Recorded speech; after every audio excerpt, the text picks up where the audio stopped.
দেখো, আজকে আমরা একটা অজানা জিনিস জানবো। অজানা জিনিসটা কার? ইলেকট্রন, প্রোটন, ইলেকট্রন আর নিউট্রন, এই তিনটা জিনিসের অজানা জিনিস। সে অজানা জিনিসটা হলো, দেখো, প্রোটনের চার্জ আমরা কি জানি? +1। ইলেকট্রনের চার্জ কি আমরা জানি? -1। আর নিউট্রনের চার্জ কি আমরা জানি? নিউট্রাল বা শূন্য। অর্থাৎ এদের চার্জ কেন 1, কেন -1 আর কেন শূন্য, এই জিনিসটা আমরা জানবো। অর্থাৎ এদের একটু ভিতরের দিকে জানার চেষ্টা করবো। দেখো, আমরা এই জিনিসটা তো জানি যে একটা পরমাণুর কতগুলো আমাদের কণিকা দ্বারা গঠিত। কিছু আমাদের স্থায়ী কণিকা, অস্থায়ী কণিকা, আমাদের কিছু কম্পোজিট কণিকা আছে। তার মধ্যে স্থায়ী কণিকার মধ্যে আমাদের হচ্ছে প্রোটন, ইলেকট্রন, নিউট্রন। অর্থাৎ যে কোনো পরমাণুর তিনটি স্থায়ী কণিকা থাকে। আমাদের হচ্ছে প্রোটন, ইলেকট্রন আর নিউট্রন। এই প্রোটন আর নিউট্রন থাকে কি নিউক্লিয়াসে, ইলেকট্রন থাকে কি আমাদের বাইরের কক্ষপথে বা শেলে। এখন দেখো, এদের মধ্যে আমরা যে জিনিসটা মনে রাখবো যে নর্মালি দেখো, প্রোটন আর নিউট্রন এই দুটো যে একসঙ্গে আছে, এটা কিন্তু আমাদের কোনো পরমাণুর ভরকে ইন্ডিকেট করে, এটা তো আমরা জানি। আচ্ছা, মনে রাখবো যে এই ইলেকট্রনটা হচ্ছে আমাদের কি অবিভাজ্য, মানে একে আর ভাগ করা যাচ্ছে না, অবিভাজ্য। আচ্ছা, কিন্তু এই প্রোটন আর নিউট্রন এদেরকে কিন্তু ভাগ করা যায়। দেখো, প্রোটন আর নিউট্রনকে ভাগ করলে আমরা পাই কোয়ার্ক নামের এক ধরনের কণিকা। কি বললাম? কোয়ার্ক। দেখো, প্রোটন আর হচ্ছে নিউট্রন, একে ভাঙলে হচ্ছে আমরা যে কণিকাটা পাই সেটার নাম হচ্ছে কি কোয়ার্ক। কোয়ার্ক।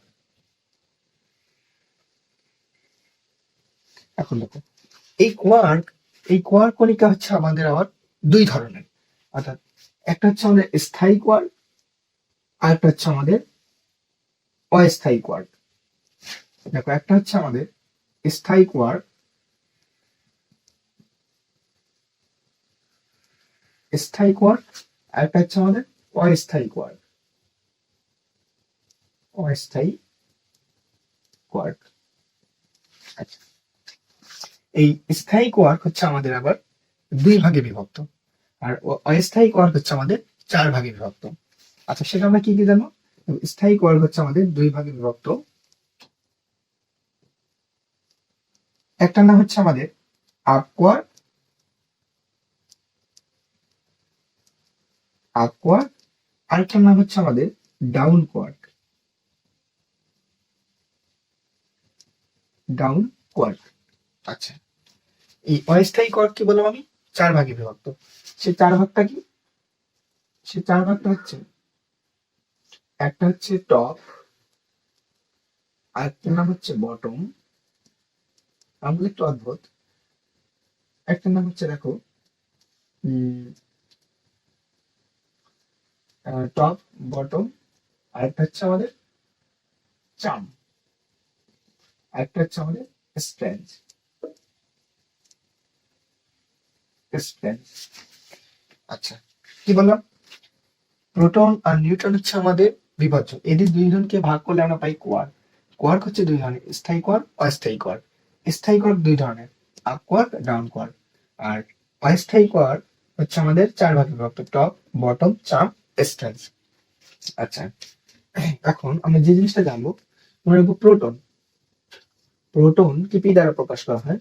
প্রোটন হচ্ছে আমাদের দুটি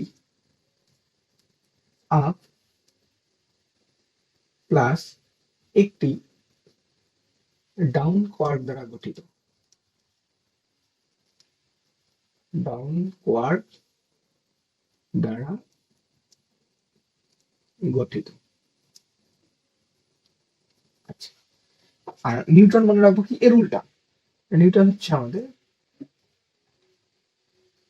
দুটি ডাউন প্লাস একটি আপ কোয়ার্ক দ্বারা গঠিত,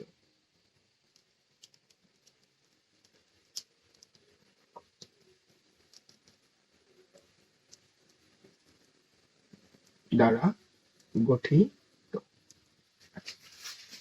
প্রোটন দুটি আপ কোয়ার্ক, দুটি ডাউন, একটি ডাউন কোয়ার্ক দ্বারা গঠিত। নিউটন দুটি ডাউন ও একটি আপ কোয়ার্ক দ্বারা গঠিত। এখন দেখো, প্রোটনের চার্জ যদি আমরা নির্ণয় করতে চাই, তাহলে দেখো আমাদের কি দুটি আপ কোয়ার্কের চার্জ আমাদের জানা লাগবে, আর কি একটি ডাউন কোয়ার্কের চার্জ আমাদের জানা লাগবে। আর নিউটনের যদি আমি হচ্ছে চার্জ জানতে চাই, তাহলে কি দুইটি ডাউন কোয়ার্কের চার্জ আর একটি আপ কোয়ার্কের যদি চার্জ আমরা জানি, তাহলে নিউটনের চার্জটা কিন্তু আমরা বের করতে পারবো। এখন দেখো, যে জিনিসটা আমাদের মনে রাখতে হবে এক কথায়, যে এই আর্কওয়ার্কের চার্জ হচ্ছে, মানে এই যে ছোট ছোট যে কণিকাগুলো পাইলাম, আমরা এই ছোট্ট কণিকাগুলোর চার্জ গুলো একটু মনে রাখবো। ছোট ছোট কণিকাগুলোর মধ্যে দেখো আর্কওয়ার্কের চার্জ হচ্ছে আমাদের 2/3, 2/3। ডাউন কোয়ার্কের চার্জ হচ্ছে আমাদের -1/3। ঠিক আছে? তারপর টপ, টপ হচ্ছে এই আর্কওয়ার্কের চার্জের মতো, এটা হচ্ছে আমাদের 2/3। বটম, বটম হচ্ছে আমাদের ডাউন কোয়ার্কের মতো, এটা দেখো হচ্ছে আমাদের -1/3। চাম, চাম হচ্ছে এই টপের মতো, 2/3। স্ট্রেংথ বটমের মতো, -1/3। আচ্ছা, দেখো এখন যদি আমরা এদের চার্জ গুলো জানি, তাহলে আমাদের প্রোটনের চার্জ বের করা তো আর সহজ হবে না। তাহলে তো প্রোটনের চার্জ কি হবে? দুটি আপওয়ার্ক, দুটি আপওয়ার্ক মানে কি? দেখো 2/3 এমন হচ্ছে আমাদের দুইটা, তো আমরা একবার লিখতে পারি কি 4/3। তাহলে দেখো প্লাস একটি ডাউন কোয়ার্ক, একটি ডাউন কোয়ার্ক কি -1/3।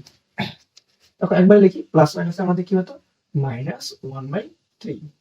দেখো এটা যদি আমরা ক্যালকুলেশন করি কি হবে বলতো? দেখো এটা হচ্ছে আমাদের 1।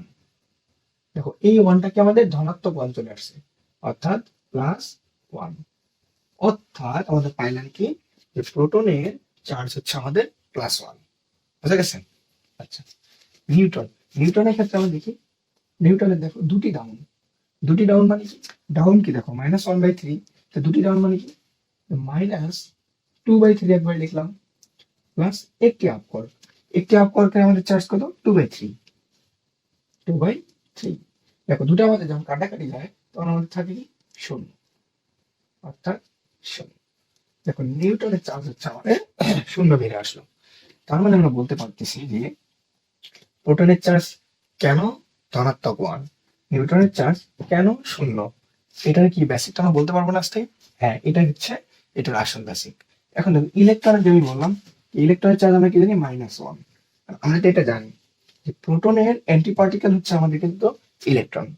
তার মানে প্রোটনের যার চার্জ আমরা বের করতে পারছি, তার বিপরীত কি হবে আমাদের? ইলেকট্রন।